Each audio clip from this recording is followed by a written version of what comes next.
think it's tremendous for our program in general. You know, for our kids, even for seniors, kids like Jeremy Lin, who wants to continue to play basketball for a long time, to continue to have workouts and schedules and things of that sort.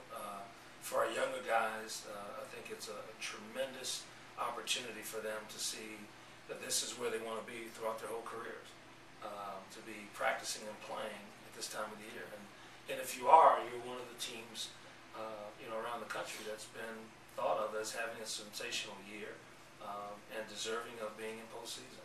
And that's what we want kids to think about coming to play basketball at Harvard. We want them to have those thoughts and aspirations and standards, and that's very important for us.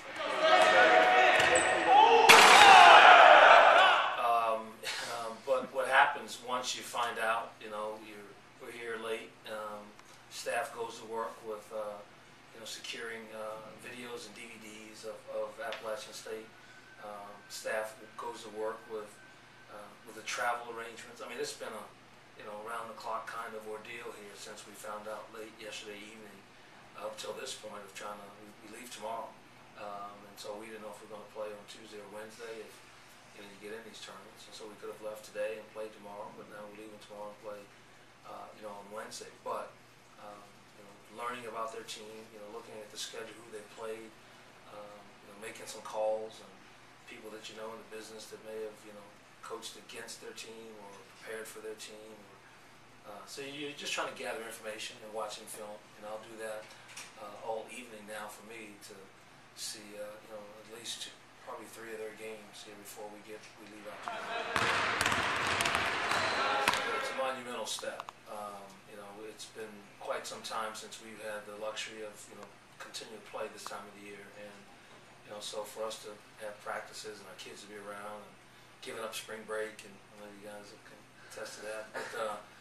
But these are fun moments and opportunities that haven't come very often for our school and our program, and so we're proud and we're excited about representing Harvard in a tremendous fashion on the road down in North Carolina. For our players,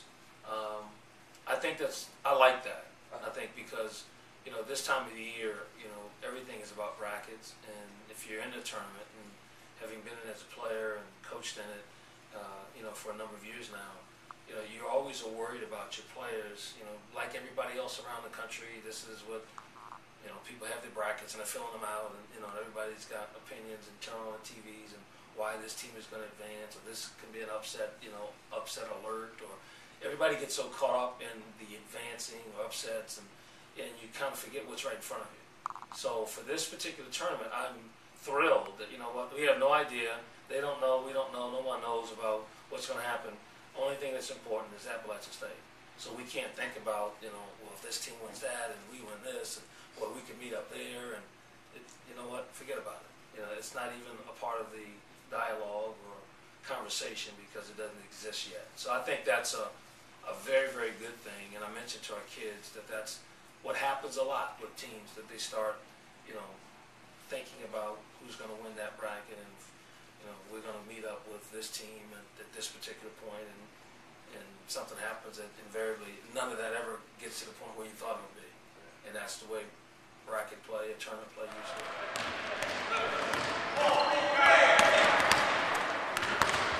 Vaguely.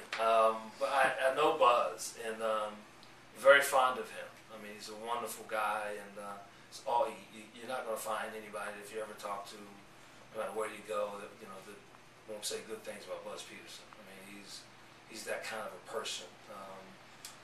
Just a wholesome, good-hearted man, and we go back a ways, and obviously with Buzz playing at Carolina in my days at Duke, and mentioned I think I did some article for a reporter down in North Carolina earlier today, and sometimes you don't want to remember some of those moments. They used to pound on us a little bit, but I'm very fond of Buzz. I'm very happy for him with the success he's had there. It's his second go around at Appalachian State. I've watched him from I don't stay in touch with him like that, but certainly when I see him, we'll chat, reminisce, and all those things. But he has an assistant on his staff, Jason Capel, who's the brother of Jeff Capel, who I've known Jason, he's a younger brother of Jeff, and I was part of the staff that recruited Jeff to go play at Duke, and a lot of different angles there. So neat moment, good things, but really sensational people, and happy for what they've been able to achieve this year as well.